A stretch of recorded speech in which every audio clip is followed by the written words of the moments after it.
राष्ट्रपिता महात्मा गांधी और देश के पूर्व प्रधानमंत्री लाल बहादुर शास्त्री की जन्म जयंती गुरुवार को गुना कांग्रेस ने मनाकर उनको श्रद्धा सुमन अर्पित किए। कांग्रेस कार्यकर्ताओं ने दोनों महापुरुषों के आदर्शों और सिद्धांतों का स्मरण करते हुए वर्तमान राजनीतिक और सामाजिक परिदृश्य पर भी चर्चा की। कांग्रेस जन सबसे पहले बापू पार्क पहुंचे, जहां महात्मा गांधी की प्रतिमा पर माल्यार्पण किया। इसके बाद शास्त्री पार्क पहुंचकर लाल बहादुर शास्त्री का स्मरण किया गया। इस दौरान पूर्व कैबिनेट मंत्री जयवर्धन सिंह के निर्देश पर वरिष्ठ कांग्रेस नेता हरिशंकर विजयवर्गीय, विश्वनाथ तिवारी, रजनीश शर्मा, शेखर वशिष्ठ, पंकज कनेरिया के साथ गुना ब्लॉक कांग्रेस अध्यक्ष गोपाल शर्मा और रणवीर कुशवाहा की उपस्थिति में प्रत्येक वार्ड के वयोवृद्ध कांग्रेस नेताओं का सम्मान किया गया। इस अवसर पर बापू पार्क और शास्त्री पार्क पहुंचकर महात्मा गांधी और लाल बहादुर शास्त्री को श्रद्धा सुमन अर्पित किए गए। आयोजित कार्यक्रम में कांग्रेस के वरिष्ठ नेता नूरुल हसन नूर ने कहा कि महात्मा गांधी भारतीय लोकतंत्र की बुनियाद थे। उन्हीं के बताए मार्ग पर कांग्रेस पार्टी आज तक चल रही है। उन्होंने लाल बहादुर शास्त्री को महात्मा गांधी के अनन्य भक्तों में शामिल बताया और कहा कि उनकी सादगी का कोई मुकाबला नहीं है। नूर ने वर्तमान स्थिति पर टिप्पणी करते हुए कहा कि आज उच्च पदों पर बैठे नेताओं के आगे पीछे ज़बरदस्त तामझाम चलते हैं, जहां तक कि उनकी सुरक्षा में जितना खर्च होता है उतना एक परिवार के साल भर का खर्च होता है। लेकिन बापू और शास्त्री जीवन भर सादगी के साथ रहे। ममोरी विधायक इंजीनियर ऋषि अग्रवाल ने दोनों नेताओं को श्रद्धांजलि देते हुए कहा कि गांधी और शास्त्री ने देश की स्वतंत्रता के लिए अविस्मरणीय योगदान दिया है। उन्होंने कहा कि महात्मा गांधी ने विश्व को शांति, अहिंसा का संदेश दिया। विधायक ने जोर देकर कहा कि महात्मा गांधी के सिद्धांत स्वच्छता और स्वदेशी आज भी भारत को आत्मनिर्भर बनाने की दिशा में महत्वपूर्ण हैं। लाल बहादुर शास्त्री के योगदान को याद करते हुए उन्होंने कहा कि उन्होंने सहज और ईमानदारी स्वभाव से देश के विकास में महत्वपूर्ण योगदान दिया। अग्रवाल ने कहा कि शास्त्री ने जय जवान जय किसान का नारा दिया, जिसका संदेश था कि एक तरफ जवान देश की रक्षा करता है तो किसान देश का पालन पोषण करता है। हालांकि उन्होंने अन्नदाता किसान की वर्तमान स्थिति पर चिंता व्यक्त करते हुए कहा कि आज के समय में किसान परेशान हैं। उन्होंने कहा कि शास्त्री को पता था कि देश की रीढ़ की हड्डी किसान है। किसान जितना मजबूत होगा उतना ही देश मजबूत होगा। उन्होंने देशवासियों से गांधी और शास्त्री के आदर्शों का अनुसरण करने का आह्वान किया। नगरपालिका में नेता प्रतिपक्ष शेखर वशिष्ठ ने कहा कि आज़ादी के दो महानायक राष्ट्रपिता महात्मा गांधी और सरल सादगी के परिचायक स्वर्गीय लाल बहादुर शास्त्री की जन्म जयंती पर दोनों नेताओं को श्रद्धांजलि कांग्रेस की ओर से अर्पित की गई है। उन्होंने जिला कांग्रेस कमेटी की ओर से शहरवासियों को दशहरा पर्व की शुभकामनाएं दी।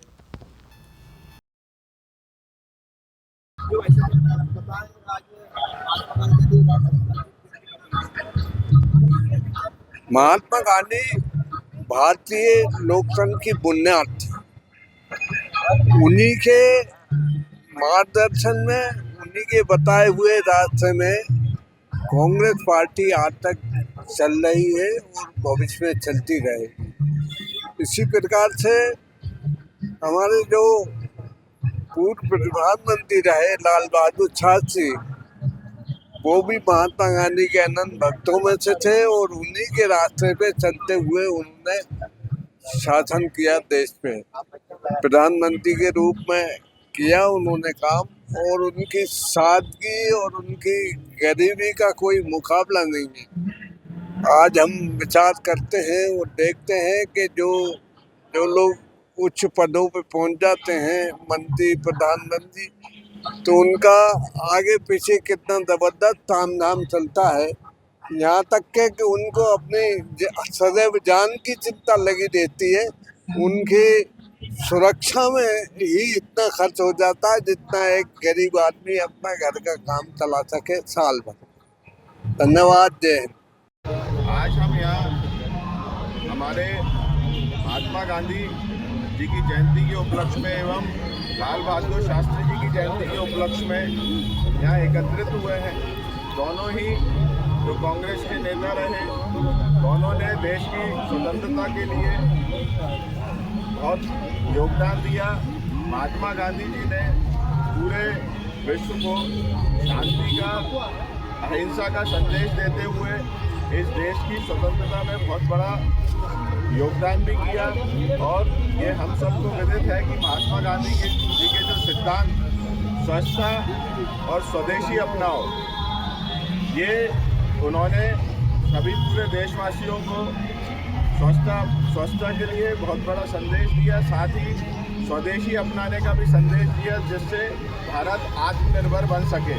साथियों, लाल बहादुर शास्त्री जी ने अपने सहज और ईमानदार दिल वाले स्वभाव से देश के लिए बहुत बड़ा योगदान किया। आत्मनिर्भर भारत देश को महान बनाने के लिए योगदान दिया। साथ में उन्होंने इस देश में जय जवान जय किसान का नारा भी दिया, क्योंकि उन्हें बहुत अच्छे से विदित था कि इस देश की रक्षा तो एक तरफ हमारा जवान करता है और दूसरी तरफ ये देश की पालन पोषण का काम हमारा किसान करता है। जो अन्नदाता है, किसान अन्नदाता है। आज वर्तमान परिप्रेक्ष्य में हम देख रहे हैं कि हमारा किसान अन्नदाता बहुत ज़्यादा परेशान है, सरकार की नीतियों से परेशान है।